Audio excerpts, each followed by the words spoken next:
नमस्कार आप सभी किसान भाइयों को। आज के इस वीडियो में हम गेहूं में आच्छादन से जुड़ी जानकारी साझा करेंगे। तो सबसे पहले आप ये समझ लीजिए कि 3 समय ऐसा है जब आच्छादन किया जा सकता है। एक बुआई से पहले, बुआई के बाद और सिंचाई से पहले। तो जैसा कि बुआई से पहले की बात है तो आप आच्छादन करने के बाद मशीन से बुआई कर सकते हैं। और यदि बुआई कर चुके हैं छिड़क के विधा के, जिसको हम बोलते हैं, यदि वैसे आपने बुआई किया हुआ है तो आप उसके ऊपर आच्छादन कर सकते हैं। यह आच्छादन 5 से 10 सेंटीमीटर तक हो सकता है। और यदि सिंचाई का समय आ रहा है, जैसा कि कुछ क्षेत्र के साथ साथ हमारे क्षेत्रों में भी अब पहली सिंचाई का समय आ रहा है, तो आप सिंचाई से 2-3 दिन पहले आप पराली या भूसा या फिर हरी घास, अब इसकी कैसे पूरा पराली ही हम बिदा दें, फेंक दें खेत में, या फिर उसकी कटिंग जरूरी है, ये जानते हैं। तो सबसे पहले अगर हम पुआल को पूरी उसी तरीके से फेंक देते हैं तो क्या समस्या आ सकती है। भारी पुआल फेंकने से यदि पहले से जमाव हो चुका है गेहूं का तो वो दब जाएगा, पीला होकर खराब हो जाएगा। यदि जमाव नहीं हुआ है तो वो जमने में, अंकुरित होने में उसके समस्या आएगी। साथ ही दीमक और हानिकारक कीटाणु आने के चांसेस बढ़ जाएंगे, क्योंकि उन्हें ठोस परत मिल जाएगी, छाया मिल जाएगी। तो कीटाणु आएंगे ही आएंगे, उन्हें हम रोक नहीं सकते। अब बात करते हैं कटना। यदि हम उसको काटें तो क्या साइज काटें। कम से कम 5 से 10 सेंटीमीटर तक आप उसकी कटिंग कर सकते हैं। हालांकि उससे भी कम रहे तो ज़्यादा बेटर है।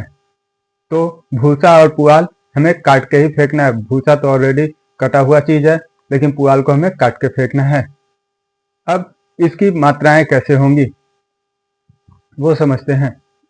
तो जब हम पहली सिंचाई का समय आ रहा है तो हमें एक चीज ध्यान देना है कि 5 से 7 सेंटीमीटर तक ही हम आच्छादन करेंगे। उसमें भी एक बात हमें ध्यान देना होगा कि यदि हमारे गेहूं की जमाव सही से नहीं हुआ है तो हमें उतना ही आच्छादन करना है जिससे गेहूं के जो जमे हुए हैं पौधे वो पूरी तरीके से ढक न पाए, उन्हें कुछ न कुछ दिखना चाहिए। तो हमें उतना ही आच्छादन करना है। यदि बड़े हैं तब हमें कोई दिक्कत नहीं है, 5 से 7 सेंटीमीटर हम आच्छादन कर सकते हैं। अब हरी घास का आच्छादन कैसे करें वो जानते हैं। हरी घास वास्तव में हमें कौन सी लेनी चाहिए। ये नहीं है कि कोई भी घास गए और काट लिए खेत में और उसका छिड़काव कर दिए, नहीं। हमें ढैंचा या फिर सनई, इन दोनों में से किसी को भी या दोनों को हम मशीन से काटकर इससे आच्छादन कर सकते हैं। इससे कार्बन की मात्रा जल्दी से खेत में बढ़ता है और आच्छादन से भी फायदा होगा, पानी कम लगेगा, उसके साथ साथ हमारा खेत जल्द से मजबूत होगा और पैदावार अच्छी होगी। अब हम बात करते हैं कि यदि हमारे क्षेत्र में चूहा और दीमक की समस्या है तो दोनों जगह में आच्छादन क्या इतना ही मोटाई होनी चाहिए। जैसा कि मैंने आप लोग को पहले के वीडियोज में भी बताए हैं कि हर क्षेत्र में, हर एरिया में कहीं न कहीं अलग अलग प्रक्रियाएं हमें करनी पड़ती हैं, नहीं तो हमें भारी नुकसान झेलना पड़ेगा, क्योंकि हर जगह का मौसम, हर जगह का हिसाब अलग अलग होता है। तो चूहों के हिसाब से यदि हम बात करें तो हमें 3 से 5 सेंटीमीटर ही आच्छादन करना है। हमें 7 सेंटीमीटर तक नहीं करना है, ज़्यादा मोटा हो जाएगा। भरसक कोशिश करें कि 5 सेंटीमीटर के नीचे ही रहे। 3 सेंटीमीटर ठीक है, 4 सेंटीमीटर ठीक है। हमें इतना ही आच्छादन करना है जिससे कि जमीन को भी, हवा और चूहों को भी लगे कि नहीं, हमें ढका हुआ कुछ एरिया नहीं है जिसमें हम छिप सकें। यहाँ अगर हम कुछ भी हरकत करते हैं तो हम दिख जाएंगे। तो ये ज़्यादा सेफ है। दीमक का क्षेत्र है तो वहाँ पे भी यही पराली का आपको आच्छादन करना है। इसी हिसाब से 3 से 5 सेंटीमीटर ही दीमक में भी आपको आच्छादन करना है। लेकिन दोनों में और भी कुछ चीजें हैं जो चेंजेस होते हैं। जैसे कि यदि चूहा का क्षेत्र है, जहाँ पे चूहा अटैक हो रहा हो। ऐसे में बहुत ज्यादा चूहे हैं आपके यहाँ, तो आच्छादन सिर्फ उन्हीं जगहों पे कीजिए जहाँ पे आच्छादन की आवश्यकता है, यानी नमी बरकरार रखनी हो। बाकी एरिया में न करें। यदि बाकी एरिया में कर रहे हैं तो उसके साथ साथ आपको उल्लू टावर लगाने की जरूरत पड़ेगी, यानी उल्लू खंभा, जो कि लकड़ी के 1 एकड़ में 1-2 पिलर आपको लकड़ी के खड़े करने होंगे खंभे, जिससे उस पर उल्लू बैठ सके। हमें यह जानना चाहिए कि उल्लू कम से कम सैकड़ों चूहों को खा सकता है। यदि हम उसके बैठने का व्यवस्था वहां पे कर दें तो धीरे धीरे हमारे खेत से चूहों को खत्म कर देगा। साथ ही उस पर बाज भी बैठेंगे। रात को उल्लू शिकार कर लेंगे, दिन में बाज बैठ के शिकार करेंगे, तो चूहों से हमें छुटकारा मिल जाएगा। और भी विकल्प हैं जो हमारे गौ आधारित हैं। हमें कोई जहर देने की जरूरत नहीं है। चूहों को, जीव को मारना हम ठीक नहीं समझते। तो हमें क्या उपाय करना चाहिए? आप जहां पे चूहों का बिल है वहां पे गाय का गोबर, देसी गाय का, और मिट्टी में मिला के आप उसके बिल को बंद कर दीजिए। आप उसे 1-2 दिन तक ध्यान दीजिए। वो जब भी बंद खुल जाए उसे फिर से बंद कर दीजिए। हवा न पाके वहां से चूहा या तो मर जाएगा या फिर भाग जाएगा। दूसरा उपाय है कि 1 लीटर छाछ में 2 लीटर पानी मिला के उसके बिल में डाल दीजिए और उसके ऊपर गोबर और मिट्टी से बिल को ढक दीजिए। चूहा वहां से पूरी तरीके से भाग जाएगा।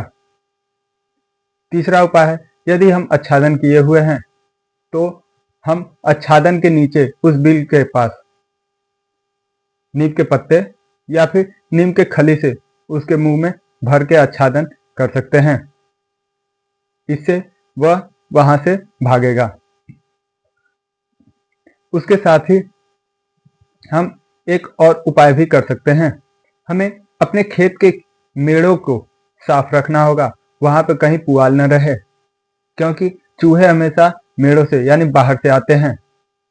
तो हमें मेड़ों को साफ रखना है, झाड़ झंकाट साफ रखना है, कहीं पुआल न रहे उस पे।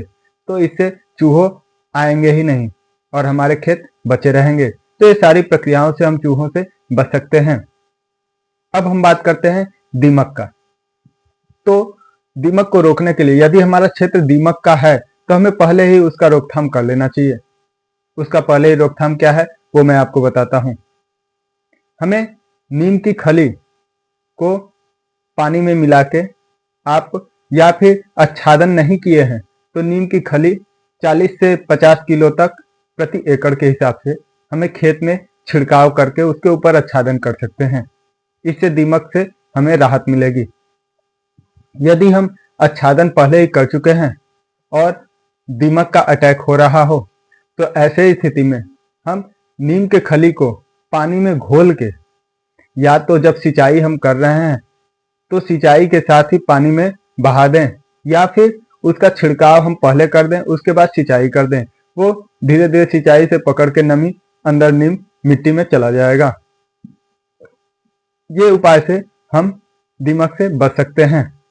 हमें ये याद रखना होगा कि दीमक का अटैक जब ज्यादा मोटा हम आच्छादन किए हैं तभी उसको हमें झेलना पड़ेगा। यदि हम बहुत हल्का लेयर में, जैसा कि मैंने आपको पहले बताया, तो उस हिसाब से करते हैं तो हमें दीमक का प्रभाव नहीं हमारे खेत में आएगा, क्योंकि हवा और धूप से दीमक सामने नहीं आएगा।